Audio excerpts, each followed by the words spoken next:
हंगेरी में इस समय वर्क वीज़ा के अपॉइंटमेंट्स नहीं मिल रहे हैं, लेकिन एक रास्ता है। एक क्लाइंट और सब्सक्राइबर को अपॉइंटमेंट मिला है। काम फूड डिलीवरी का हो सकता है, आर्किटेक्ट हो सकते हैं, आईटी प्रोफेशनल हो सकते हैं। हंगेरी के वर्क वीज़ा के अपॉइंटमेंट्स बंद हैं।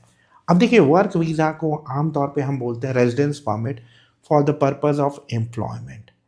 अब हाँ, यहाँ पे मैं बता देना चाहता हूँ कि अगर आप अनस्किल्ड कैटेगरी में हैं या आपको सैलरी जो है वो 8 लाख हंगेरियन फ़ोरिन से कम मिल रही है पर मंथ, तो आप normally residence permit for employment के लिए अप्लाई करते हैं। अगर आप 8 लाख से ऊपर की कैटेगरी में आते हैं तो आप अप्लाई करते हैं यू ब्लू कार्ड के लिए या हंगेरियन कार्ड के लिए। कुछ केसेस में इंट्रा कॉर्पोरेट ट्रांसफ़र हो सकता है। अब ऐसे लोग जिनकी सैलरी 8 लाख फ़ोरेंट नहीं है, उनके लिए क्या रास्ता है? क्या वो अभी भी काम करने के लिए हंगेरी जा सकते हैं? आपके इस सवाल का जवाब देने की कोशिश करूँगा मैं इस वीडियो में। इससे पहले कि हम आगे बढ़ें, मैं आपसे रिक्वेस्ट करूँगा कि आप हमारे यूट्यूब चैनल को सब्सक्राइब कर लीजिए, क्योंकि मेरा पर्पज़ है आपको 100% जेन्युइन इन्फॉर्मेशन देना। अब देखिए, हंगेरी में इस समय वर्क वीज़ा के अपॉइंटमेंट्स नहीं मिल रहे हैं, लेकिन एक रास्ता है। अब इसको बोला जाता है residence permit for guest self employment. अभी इसी हफ्ते हमारे एक क्लाइंट और सब्सक्राइबर को अपॉइंटमेंट मिला है residence permit for guest self employment के लिए। अब ये जो residence permit for guest self employment है, ये ऐसे लोगों के लिए है जो हंगेरी जाके अपना काम करेंगे।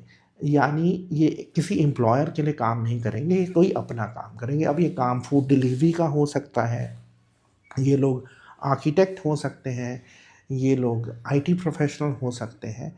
इनफैक्ट अगर आप देखेंगे बुडापेस्ट में जो वोल्ट का काम करते हैं, और इसमें कुछ हमारे क्लाइंट्स और सब्सक्राइबर्स भी हैं, उनके पास है residence permit for guest self employment. क्योंकि ये किसी एम्प्लॉयर के लिए काम नहीं कर रहे, ये वोल्ट या फूड पांडा में या फूडोरा में जो भी काम करते हैं, इनको पैसे मिलते हैं पर डिलीवरी के बेसिस पे, और कभी-कभी इंसेंटिव भी मिलता है। तो इनका कोई एम्प्लॉयर नहीं होता। उस कैटेगरी में अपॉइंटमेंट्स अभी भी ओपन है, और इसके लिए ज़रूरी है कि आपको हंगेरी में अपनी जो सेल्फ एम्प्लॉयमेंट की एक्टिविटी है उसको रजिस्टर करना पड़ेगा। आपको शो करना पड़ेगा कि आपके पास हंगेरी में एकोमोडेशन है, और आपको ये दिखाना होता है कि खुद को सस्टेन करने के लिए आपके पास फंड्स हैं।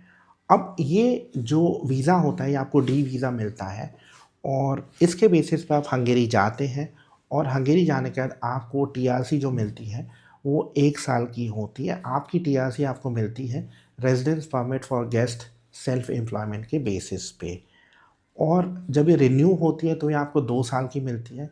इनफैक्ट यहाँ पे एक और अच्छी चीज़ है इस कैटेगरी के बारे में कि 1 साल जब आपको हो जाता है आपके रेजिडेंस परमिट के बेसिस पे, तो आप फैमिली रियूनिफ़िकेशन के लिए भी एलिजिबल हो जाते हैं।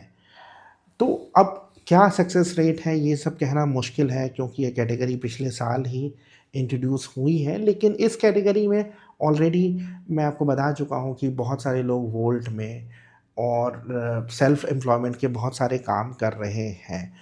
तो मैं कहूँगा कि आप इसको ट्राई कर सकते हैं, ये एक अच्छा मौका है, ख़ासकर ऐसे लोगों के लिए जिनको जल्दी है हंगेरी जाने की। और अगर आप इस पे डिटेल चाहते हैं तो आप मेरे साथ कंसल्टेंसी सेशन भी बुक कर सकते हैं। हम आपको पूरे प्रोसेस में असिस्ट करेंगे। Thank you very much. Bye.